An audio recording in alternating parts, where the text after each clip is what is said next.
सद्गुरु, मैंने common entrance exam में पहला स्थान पाने और यहाँ पहुँचने के लिए बहुत मेहनत की है।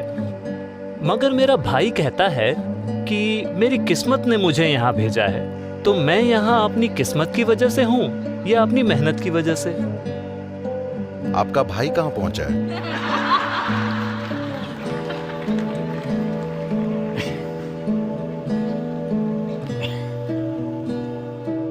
देखिए, आमतौर पर जिसे लोग किस्मत कहते हैं,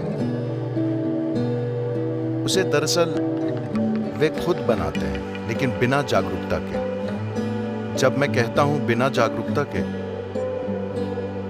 अभी आप यहां बैठे हैं, हर कोई यहां बैठा है। इस शरीर के अंदर भौतिक गतिविधि चल रही है, मानसिक प्रक्रिया भी है, भावनाएं भी चालू हैं और जीवन ऊर्जाएं तो सक्रिय हैं ही। वे हर पल हजारों सूचनाएं ग्रहण कर रहे हैं, चाहे आप जागरूक हों या ना हो। तो अगर मैं आपसे एक सवाल पूछूं कि सुबह जागने के बाद से अब तक गतिविधि के इन 4 आयामों में से आपने कितनी चीजें जागरूकता के साथ की हैं, आपके ख्याल से कितने प्रतिशत होगा? कुछ चीजें। कितने प्रतिशत होगा? 25%। आप बहुत ही दरिया दिल इंसान हैं। ये 1% से भी कम है। अगर आप वहां से वहां तक चलें, यहां 20-25 तरह की महकें होंगी जिसके प्रति आप जागरूक नहीं हैं, मगर शरीर उसे पहचानता और दर्ज करता है। सैकड़ों अलग अलग तरह की आवाजें हैं जिन्हें शरीर दर्ज करता है, जिनके प्रति आप जागरूक नहीं हैं। इस तरह पूरे दिन और रात में भी ये होता रहता है, चाहे आप जाग रहे हों या सो रहे हों।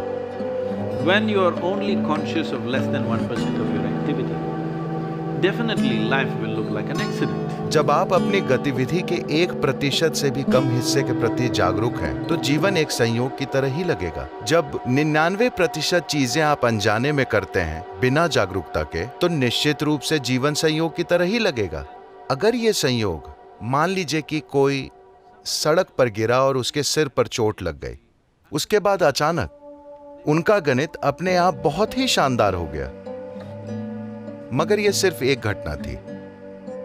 हजारों दूसरे लोग, उनका सर फूटने के बाद वे कभी ठीक नहीं हो पाए, या मर गए, या जो बच गए वे काफी बुरी हालत में जिए। तो संयोग से भाग्यशाली होना जीने का तरीका नहीं है। जब भी कोई सुखद संयोग होता है तो हम इसे किस्मत कह देते हैं। कुछ लोग ये भी कहते हैं कि भगवान मेरी मदद कर रहा है। आपने उनके साथ कब पार्टनरशिप कर ली, मुझे नहीं पता। तो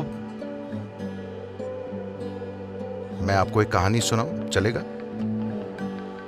एक बार शर्लॉक होम्स, आप शर्लॉक होम्स को जानते हैं? होम्स और वॉटसन कैंपिंग के लिए गए और सुबह सुबह 3:30 बजे शर्लॉक होम्स ने वॉटसन को हिलाया। उसने आंखें खोली। क्या हुआ? तुम्हें क्या दिख रहा है? मुझे साफ आसमान और सितारे दिख रहे हैं। बताओ इसका क्या मतलब है? वो बोला, इसका मतलब है कि कल बढ़िया धूप निकलेगी।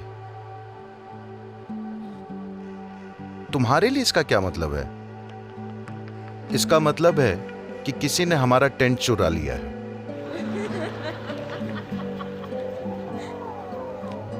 तो हम नहीं जानते कि क्या गायब हो गया है और कोई चीज संयोग से यहां वहां गिर सकती है, मगर जीवन इस तरह काम नहीं करता। अगर कोई इंसान अपनी किस्मत खुद बनाने का जिम्मा अपने ऊपर नहीं लेता, तो उन्हें अब भी विकास से जुड़ी समस्या है। वे अब भी पूरी तरह विकसित नहीं हुए हैं, क्योंकि इंसान होने का अर्थ है कि हम अपना जीवन जागरूकता के साथ चला सकते हैं। इंसान होने का अर्थ यह है कि हम अपना जीवन जैसे चाहें बना सकते हैं। मगर यह किस्मत वाली बात आपकी असफलता को संभालने का एक अच्छा बहाना है। जब भी आप असफल होते हैं, किस्मत, भगवान की मर्जी।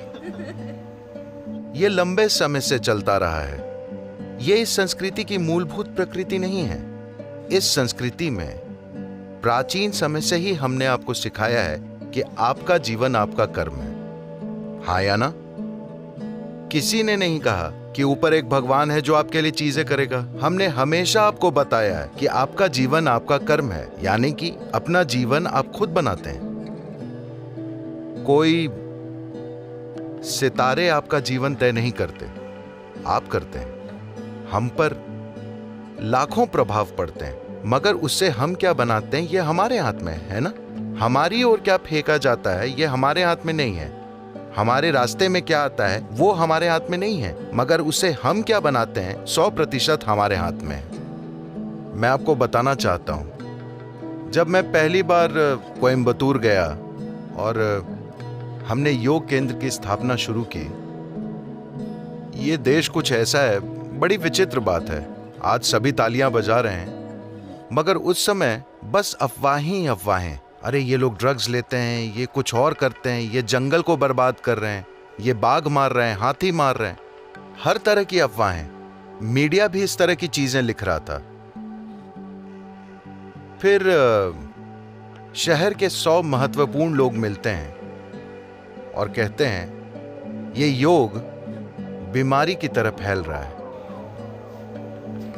उनके यही शब्द थे, हमें कुछ करना होगा। कोई गुस्सैल आदमी कहता है ट्रक भर के लोगों को ले चलते हैं और सब तोड़ डालते हैं, क्योंकि उस समय पूरा योग केंद्र बस फूस की छत के नीचे चलता था।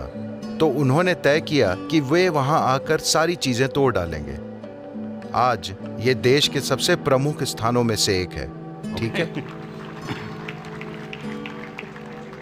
तो जब उन्होंने ऐसा कहा, एक बुजुर्ग व्यक्ति जो अब नहीं रहे, एक सयाने व्यक्ति, उन्होंने कहा तुम लोग नहीं जानते कि तुम किससे भिड़ रहे हो। मैं इस आदमी को जानता हूं। अगर तुम इस पर पत्थर फेंकोगे तो ये उन पत्थरों से भी कुछ बना लेगा। इस आदमी पर पत्थर मत फेंको। तो आपकी ओर क्या आता है ये आप तय नहीं कर सकते, मगर आप उससे क्या बनाते हैं ये आपके हाथ में है ना। इसी में आपका सामर्थ्य है। यही आपको दिखाना है कि आप कौन हैं, क्योंकि आप ये तय नहीं कर सकते कि आपकी ओर क्या आएगा, मगर निश्चित तौर पर आप ये तय कर सकते हैं कि आप उससे क्या बनाएंगे।